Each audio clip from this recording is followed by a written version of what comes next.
考是所有的考试中最公平的考试，这点毋庸置疑。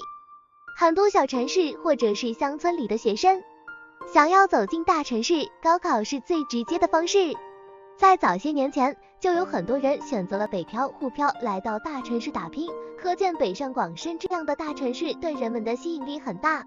同样也有很多的名校坐落在这些大城市之中。高考后背井离乡到大城市上学是很多同学的选择，但听了杨超越的一番话后，双面上海是否值得一尝？杨超越谈出来上海感受，并没有纸醉金迷。不同人眼中的上海也不同，上海被称为魔都，作为国内的顶尖城市，为年轻人提供的机会非常的多，但每年来到这里寻找机会的同学数不胜数，这里也被同学们视为造梦工厂。很多有梦想的同学们都会选择在上海开始自己的追梦之旅。很多人来到上海旅游或者上学时，都会觉得这里是一个奢华并且高端的城市，有很多精致的咖啡厅、西餐厅，可以让大家拍很多好看的照片。但杨超越初来上海时并不觉得是这样的。杨超越的学历只有初中，因为家庭条件不好，所以初中毕业后就开始一个人打工，曾经做过缝纫厂的女工、餐厅服务员等最底层的工作。当初来到上海时，也是因为在大城市打工能多赚一些钱。杨超越在采访中提到，他对上海的感受就显得更为实际。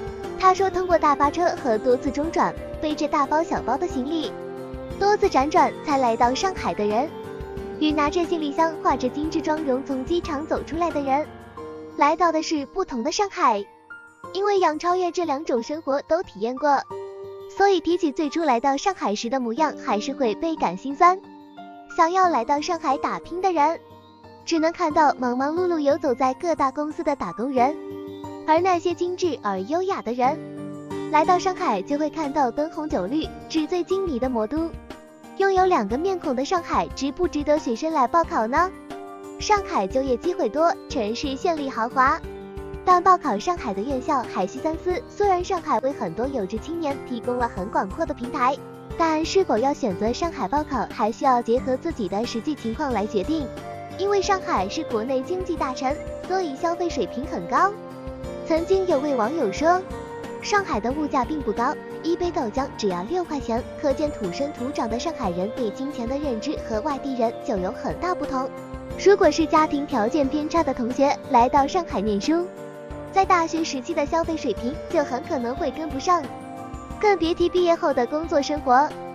虽然大城市提供的机会多，竞争者也会很多，就业压力很大。如果想要在上海创业的话，前期投入也需要更多的本金，普通家庭的学生可能不能承受。上海的土地寸土寸金，留在上海工作，房租与日常开销是一笔不小的费用。如果想要在上海买房，更是遥不可及。所以在上海上学、在上海工作，或者是在上海扎根，都是一件不容易的事情。所以同学们报考时一定要注意城市的选择。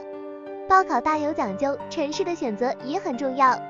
同学们要明白自己的最终目标。很多同学在报考时都会比较关注学校性质或者专业的好坏，很少有同学会结合城市来选择。